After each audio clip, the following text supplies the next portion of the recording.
Cinema Mellin ஆரம்பிக்குது. 2 கல்யாணமான scientist Mellin oven.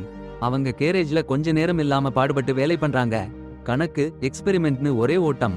Mellin சொல்றாங்க, எல்லா சயின்ஸ் எக்ஸ்பெரிமெண்ட்லயும் ரூல்ஸ் ஃபிக்ஸ் பண்ணணும்.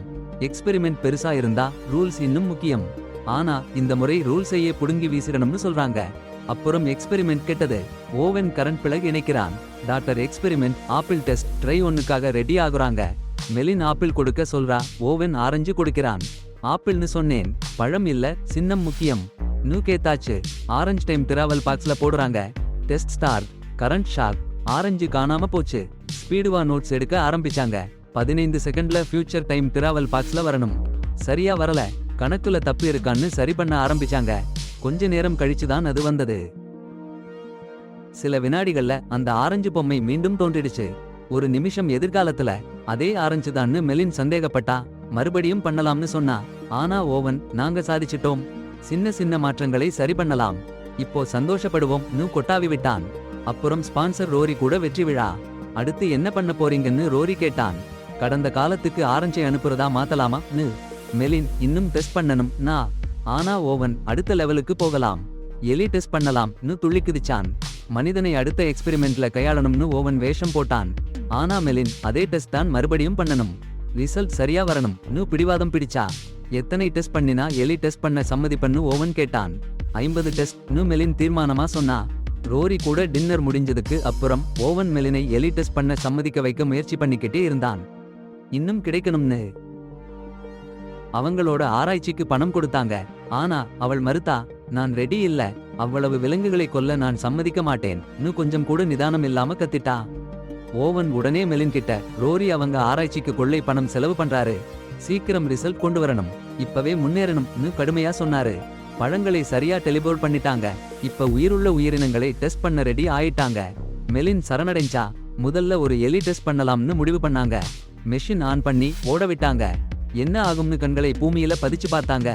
ஆனால் அந்த எலி ஃபியூச்சர் டைம் கண்டெய்னரில் இருந்த நேரத்தில் சின்ன சின்ன துண்டுகளா வெடிச்சு போச்சு. Test failure. மெலின் ரொம்ப கடுப்பா போயிட்டா. ஓவன் அவளை தள்ளிவிட்டதால இப்படி ஆச்சுன்னு கொதிச்சு போய் குடிக்க ஆரம்பிச்சா. எல்லாத்தையும் பார்த்து கடுமையா கோபப்பட்ட மெலின் தானே டெலிபோர்ட் பண்ணிக்க முடிவு பண்ணிட்டா. கணக்கில் தவறு கண்டுபிடிச்சிட்டேன், நானே பண்ண போறேன் நூ ஓவனிடம் சொல்லாம ஒரு நோட்டீஸ் விட்டுட்டு அவள் தானே ஒரு வேரபிள் வகை மெஷினை உருவாக்கி முழுமையா செய்து முடிச்சிட்டா. அவள் அதை உபயோகிக்க முடிவு பண்ணி சாதனத்தை ஆன் பண்ணி அந்த மாஸ்க் போட்டா. டபுள் ஸ்பீட்ல டெலிபோர்ட் ஆகி மாயமானா. 1 மணி நேரத்துக்கு அப்புறம் எழுந்தா. அவங்க வீட்டு 4 சுவருக்குள்ள உயிரற்றா கிடந்தா. ஓவன் பார்த்துட்டு டபுள் ஸ்பீட்ல ஓடி வந்து எழுப்பினான். என்ன நடந்ததுன்னு சின்ன கவலையும் இல்லாம மெலின் சேஃபா இருக்கானான்னு மகிழ்ச்சியா இருந்தான். இத்தனை நாளா செஞ்ச எக்ஸ்பெரிமெண்ட் சூப்பரா வந்துருச்சுன்னு ரொம்ப சந்தோஷப்பட்டாங்க 2 பேரும். அவள் அனுபவத்தை முழுசா ரெக்கார்ட் பண்ணணும்னு ஓவன் சொன்னான். அடுத்த நாள் ஓவன் சாம்பிள் எடுத்துட்டு இருந்தப்போ திடீர்னு மெலின் ஒரு கோப்பி அவன் பின்னாடி வந்து அடிக்க ஆரம்பிச்சா. அவனை கொல்ல முயற்சி பண்ணா.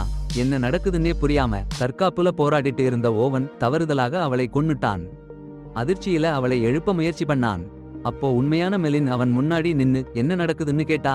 அவன் கொன்னது உண்மையான மெலின் இல்ல, வேற ஒரு மெலின் கோப்பின்னு தெரிஞ்சு இன்னும் பெரிய அதிர்ச்சி ஆனா. ஓவனும் மெலினும், சரி பாருங்க, என்னடா இதுன்னு கண்டுபிடிக்க முயற்சி பண்ணிட்டோம். ஓவன் மெலின் கிட்ட, நீ தப்பு பண்ணிட்டியான்னு கேட்டாரு. அவ முதல்ல நொந்து போயிட்டா. ஆனா சின்ன தவறு என்னன்னு ஞாபகம் வந்தது. அவள் எழுதின கோட்குள்ள லூப் போட்டுட்டா. எதுவும் சரியில்லைன்னா என்ன பண்றதுன்னு சொல்லி வச்சிருந்தா. அப்புறம் ஓவன் பதட்டமா கணக்கு போட ஆரம்பிச்சாரு. 1 மணி நேரம் லூப் ஓடிச்சுன்னா 3600 3600 மெலின்கள் ஒரு நாளைக்கு. அடுத்த 9 வருஷம் வரைக்கும். அவன் கொன்ன மெலின் முதல் மெலின். அப்புறம் ஓவன் சொன்னாரு, மத்த மெலின்களையும் கொல்லணும், இல்லன்னா உலகம் கலங்கிடும். மெலின் ரொம்ப கடுப்பா போய் டெலிபோர்ட் பண்ணிட்டா. அவளோட மத்த வெர்ஷன்களுக்கும் அந்த கடுப்பு போயிருக்கு. அவங்க எல்லாரும் ஓவனை கொல்ல வருவாங்க. மெலின் அவங்களை கொல்ல சம்மதிக்கல.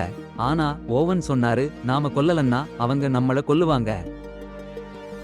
அடுத்த நாள் ஓவன் வேறொரு அவன் வரப்போறாளா இல்லன்னு பயிற்சி பண்ணிக்கிட்டு இருந்தான். அவள் வந்தாச்சு. டபுள்ஸ். அவன் ஓடிப்போய் அவள் கழுத்தை குத்திட்டான். டெரிபிள். அந்த உடம்பை மறைச்சு கேரேஜுக்குள்ள கொண்டு போயிட்டான்.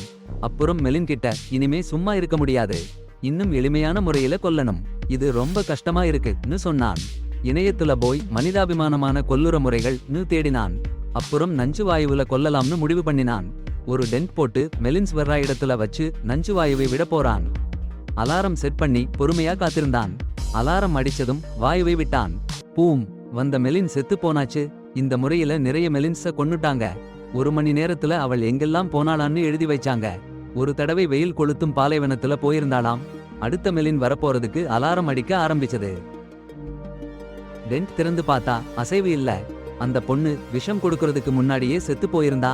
அப்புறம் தான் தெரிஞ்சிச்சு அவளே தற்கொலை பண்ணிக்கிட்டான்னு. அடேங்கப்பா. அப்புறம் மெலின் ஒருடியா சொன்னா, சூப்பர்டியா, இதையெல்லாம் நிறுத்துறதுக்கு அவளே காலத்துக்குள்ள போய் அந்த பொண்ணை தடுக்கணும்னு ஒருத்தாடா. டெலிபோர்ட் பண்ணி ஓவன் பயந்துட்டான். கஷ்டமான சூழ்நிலைன்னு. அடுத்த நாள் மெடில் கொலை பார்க்கணும்னு வந்தா. வீட்டுக்குள்ள போன்னு ஓவன் சொன்னான். ஆனா அவள் சமாளிச்சுட்டா. ஒரே நேரத்துல இல்லன்னு, ஒருத்தி செத்து போயிடுவாளேன்னு. அப்புறம் அவள் சொன்னா கொல்லாம பேசி பார்க்கலாம்னு. ஆனா அந்த பொண்ணு ஓவன் மேலே ஏறி அவனை குத்த பார்த்தா. அட கடவுளே, சரியா நேரத்துல அசல் மெலின் உதவி பண்ணி ஓவன் கொன்னுட்டான். அப்புறம் மெலின் வேற வேற மெலின்களை கொல்ல உதவி பண்ண ஆரம்பிச்சா. அவளோட கணவன் ஓவனுக்கு ரொம்ப நெருக்கமா வந்துட்டா. சொல்ல மாட்டேங்கிற மாதிரி. அவள் கல்யாண மோதிரம் போட்டா நம்ம நினைவுக்குன்னு. ஒரு நாள் சட்டன்னு மெலின் அந்த இன்னொரு மெலினை பார்க்கலாம்னு சொன்னா. ஆனா ஓவன் அதனால சம்மதம் இல்ல. அதான் சண்டை. சண்டையில சட்டன்னு அலாரம் அடிச்சது. அப்ப அந்த இன்னொரு மெலின் வந்துட்டா. ஓவன் கத்தியால அவளை கொல்ல போனான். அவள் கத்திய திருப்பி விட்டா. அதுல முதல் மெலின் குத்திக்கிட்டா. சும்மா ஷாக்கா இருந்துச்சு. இருவரும் உள்ளே போய் பேசினாங்க. அந்த புது மெலின் சும்மா சமாளிச்சுட்டா. எதுவும் நடக்கலன்னு நடந்துக்கலாம்னு சொன்னா. ஆனா ஓவன் கொஞ்சம் அதிர்ச்சியா இருந்தான். அவ அங்கேயே இருந்தாலும் 50 நாள் கழிச்சு புது மெலின் தலை முடிய பிடிச்சுக்கிட்டா. வேற மெலின் நினைக்கிற மாதிரி இல்லன்னு காமிக்க. ஓவன் அந்த புது மெலின் கிட்ட தொலைஞ்சு போட்டான். எல்லாம் பிளான் படி நடக்கலன்னு அவன் முதல் மெலின் சொன்ன டியாவ சொன்னான். மீண்டு போய் இந்த கோளாறு நிறுத்தணும்னு. ஆனா அந்த புது மெலின் சரிதான், இப்படித்தான் வாழணும்னு நினைச்சாங்க. ஒன்னும் மாத்த மாட்டேன்னு சொன்னாங்க. ரோரி விஷயத்த நான் பார்த்துப்பேன்னு சொல்லிட்டு 2 பேருமா போயிட்டாங்க. அங்க போன உடனே ரோரிட்ட மெலின் ரகசியமா பேசணும்னு சொல்லி ஓவென்னை வெளியில காத்திருக்க சொன்னான். கலங்கி போன ஓவென் காத்திருந்தான். புது மெலின் எல்லாத்தையும் ரோரிட்ட சொன்னா. உதவி கேட்டா. உடம்புகளை அப்புறப்படுத்த கார் அனுப்புறேன்னு ரோரி உதவி பண்ணினான். ஓவென் ரகசியமா வச்சிருந்த விஷயங்களை ரோரிட்ட மறைக்க முயற்சி பண்ணான். ஆனா ரோரிக்கு தெரியும்னு சொல்லிட்டான். கட்டுப்பாடு இல்லாம போயிடுச்சுன்னு ரோரியோட உதவிய வாங்கணும்னு சொன்னான். ஓவென் தனியா முயற்சி பண்ணான். ஆப்பிள் டெஸ்ட் பண்ணி எல்லாத்தையும் திருப்பி போட. ஆனா முடியல. அலாரம் சத்தத்துல எழுந்தான் ஓவென். புது மெலின் வரப்போறான்னு தெரிஞ்சு ஓடினான். பின்னால ஒருத்தி அடிச்சா. முகத்துல ரணம் இருந்த மெலின் சேர்ல கட்டப்பட்டான். புது மெலின் அங்க இருந்தா. உடனே அடையாளம் கண்டுபிடிச்சிட்டான். அவளிடம் சொன்னான்.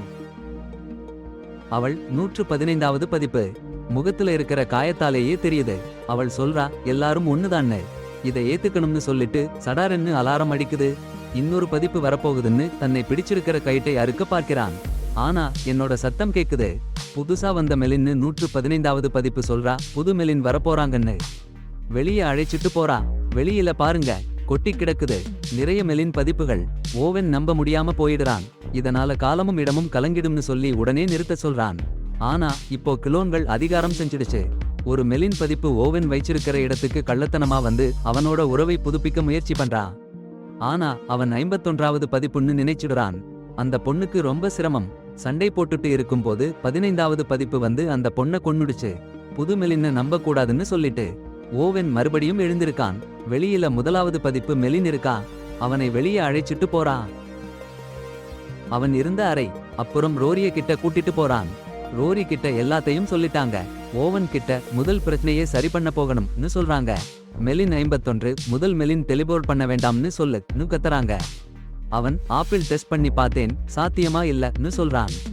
அப்ப அவங்க சாத்தியம்தான், ஆப்பிள் என்கிட்ட இருக்குன்னு சொல்லி காமிக்கிறாங்க. மெலின்ஸ் வந்த இடத்துல கிடைச்சதாம். உடனே அவன் அந்த உபகரணத்தை யூஸ் பண்ணி போய் அவளை நிறுத்திடறான். எழுந்திருக்கிறான். பாலைவனத்து நடுவுல கேம்பர் கார் கண்டுபிடிச்சான். ஓடுறான். அந்த கார்க்குள்ள மெலின் உட்கார்ந்து இருக்கா. எங்க இருக்கேன்னு சொல்லுன்னு கேக்குறான். எதிர்காலத்துல தப்பா வந்துட்டன்னு சொல்றா அவ. கடந்த காலத்துக்கு போய் 115 மெலின் நிறுத்தணும்னு நினைச்சப்போ ஓவன் கொல்ல போறான்னு குறிப்பு வைச்சிருந்தா. அப்புறம் அவன் மேல அவள் அடிச்சா. அவன் அவள் கன்னத்தை வெட்டினான். அப்புறம் வேற இடத்துக்கு போயிட்டான். நிறைய மெலின்ஸ் அவனோட. கடைசில ஓவன்